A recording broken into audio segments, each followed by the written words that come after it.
Hi, this is Coach Rob. In this video I want to show you what we call the bottom bracket of a bicycle. This is what your crank arms are attached to, and this is what allows your bicycle to pedal forward as you press down on the pedals and it distributes through the crank arm. As the chainring pedals forward, obviously it moves you in a forward direction. What I want you to understand is this is what we call top dead center, this is what we call 3 o'clock, this is what we call 6 o'clock, and this is what we call 9 o'clock, just as if you're looking at a clock on the wall.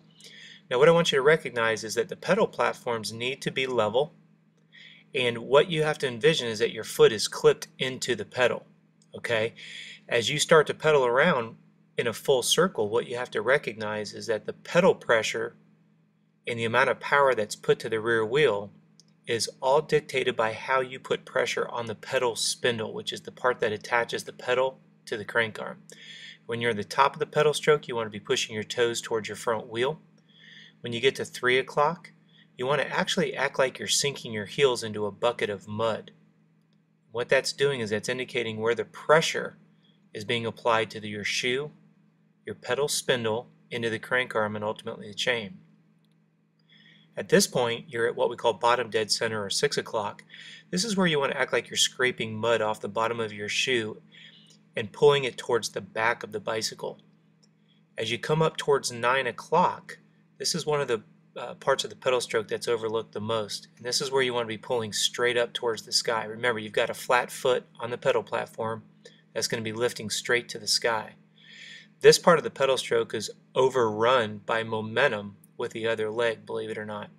So now what you want to envision is you're actually going to be cycling in quadrants. We call it 12 to 3, 3 to 6, 6 to 9. Now when you're riding on your bicycle, what you can do is look between your right leg and your top tube, and you'll see if the chain is going up and down or if it's moving back and forth, i.e. frontwards and backwards. You'll actually see the visual deviation in the chain, which shows you have some dead spots in your pedal stroke, and that's what we want to eliminate in today's video. On a board, I want you to see that the arrows indicate the pressure on the pedal that we just looked at. There's your top dead center at 12, bottom dead center at 6, and what you want to be looking at is that your pedal stroke is going to be broken down into 4 quadrants. Obviously 12 to 3, 3 to 6, 6 to 9, 9 to 12. And the arrows indicate how and where you need to be putting the pressure by quadrant for a total of 360 degrees. Straight forward, sinking your heels, scraping mud off the back, and lifting your flat foot towards the sky. You put all that together, what you're able to do is you're able to eliminate some of your dead spots in your pedal stroke, and what this is going to do is improve your efficiency, your power output, and your endurance, because really what you're doing is you're getting out of your own way. Believe it or not, the left leg gets in the way of the right leg. Now what we're looking at is how both legs look when they're in unison. Notice how it's easy to override that 6 to 12 part of the pedal stroke, because as one leg comes over top dead center and bottoms out, the next leg comes over the top, pushes straight to the bottom again. This is why we want to focus on the back half of your pedal stroke. To get started, I want you to stop pedaling, and I want you to twist your ankle out so you don't tweak a knee, and put the foot directly behind you. Now notice that I put my foot behind as close to the frame as possible to square my hips up. Now what we're looking at here is the 12 to 3. Notice that I stop and I push towards my front wheel. Every time you push towards your front wheel, you're going to hear that chain clank. That's when you know you're doing it correctly. And we stop completely to remove momentum. Now here we're going to start at 3 o'clock and go to 6. Now this feels very awkward because it's not a normal part of your pedal stroke when you think about it, because usually this is where momentum takes off. If you're putting pressure on that pedal stroke, you're going to be feeling like you're sinking your heel. Now when we start at bottom dead center, this is where you want to be feeling as if you're raking, scraping mud off the bottom of your shoe. You're pulling back towards your rear wheel by sliding backwards.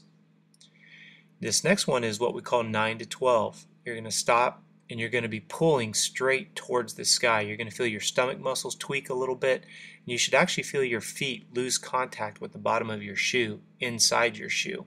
Okay, this is the part of the pedal stroke that we tend to override with momentum, as we were saying earlier, the 9 to 12.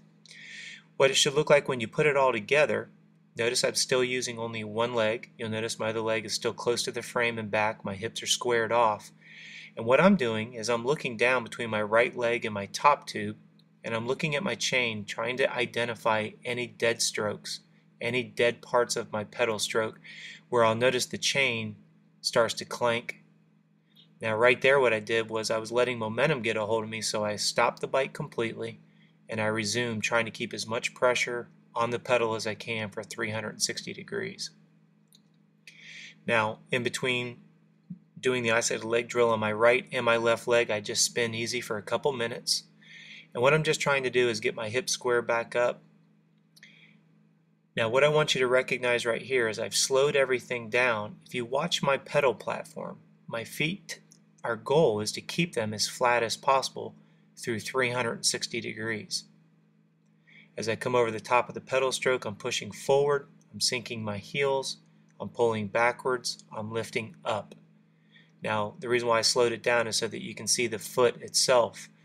When you slow everything down, you start to recognize that momentum can be your best friend or your worst enemy, and when it comes to efficiency on the bicycle, you want to really be thinking about your pedal stroke in 4 quadrants, as we've discussed in this video today.